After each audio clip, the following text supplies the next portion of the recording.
Hi Vogue, I'm Dove Cameron, and this is what's in my bag.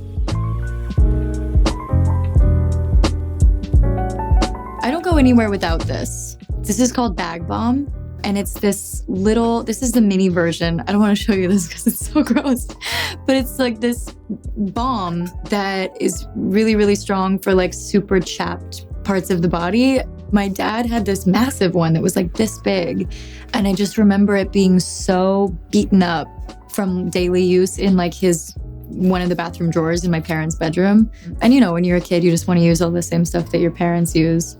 So I was just using it religiously since like the day I was born. It doesn't smell nice. It smells like chemicals, but I don't know. I like it. It's nostalgic.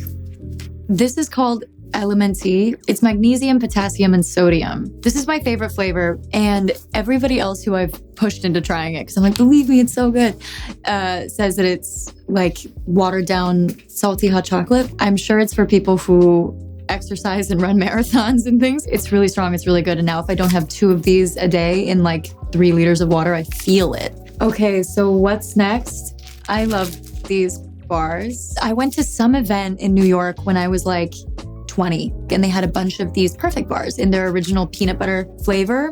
And I tried them, and they were so mind-blowingly delicious. And I could eat these every day for the rest of my life. So my next item is my phone. I take pictures on my phone. I take pictures of everything that never go anywhere and no one ever sees. I find capturing moments to be very romantic. Like I just have albums of beautiful things I've seen or pictures of important people in my life that like they don't want taken. No, I'm kidding. The last person I texted was my boyfriend, and I sent him a picture of my feet at this table, and I said, be right back. I said, I'm at work. What else do I have in here? Actually, something very special. I have this lovely Carbone fragrance with me. So I've started traveling with this. I also have the smaller one, the little sort of like mini, that's the international sign for tiny bottle of perfume. I've never been able to describe it to people. It's like, first of all, it smells like Olivier to me. It's very masculine, feminine. It's very like fresh, and also there's a history behind it. I've always been a massive fragrance person. I think fragrance is really one of the strongest storytelling accessories that we have access to, and this one is really special. I have my headphones. The difference in the day for me is these headphones. I need to regulate my emotions and my brain with a soundtrack. I think I'm just really sensitive to my environment. And so this like music has always been a tool for me. Sometimes I feel a little bit bad putting my headphones in because it feels like I'm ignoring people, but I always make a statement to the car like, this is not about you. This is for me, my 5-minute meditation. So I have something very silly that is a recent addition to my bag. I wrote this song where one of the lyrics has the word Polly Pocket in it, in this sort of like satirical, tongue-in-cheek way. And I played it for my boyfriend so long ago. And then I was having like a bad day. For some reason, I was stressed about something. And he was getting on the plane to come see me. And he landed and he had gotten me a Polly Pocket, which I thought was so sweet. And it's also a keychain.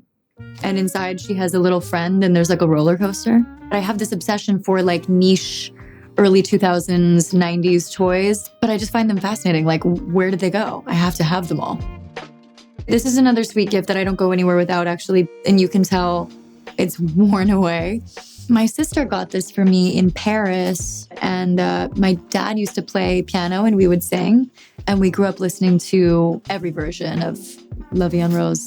And so my sister got me this beautiful little like fully paper, totally fragile, and I travel with it in this little case.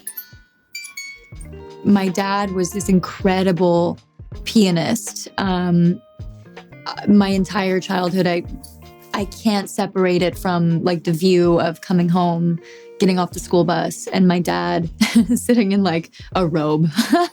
But he'd always be like in this big like bathrobe playing these sonatas. And then when my sister and I got older and we started venturing into musical theater, he would learn, you know, Wicked and Chicago. Chicago was a big one. I have a lot of like older, like my mom's old clutches or little things that I found in like thrift shops or things that I just look very special and strange to me. This is my lovely Balmain 1945 bag, which actually fits basically everything that I need. Everyone who knows me would say I'm an overpacker.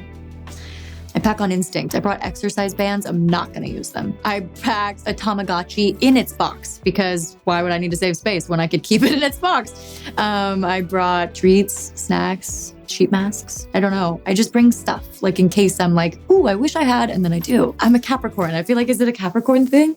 Hyper organized, except then you don't have anything you really need.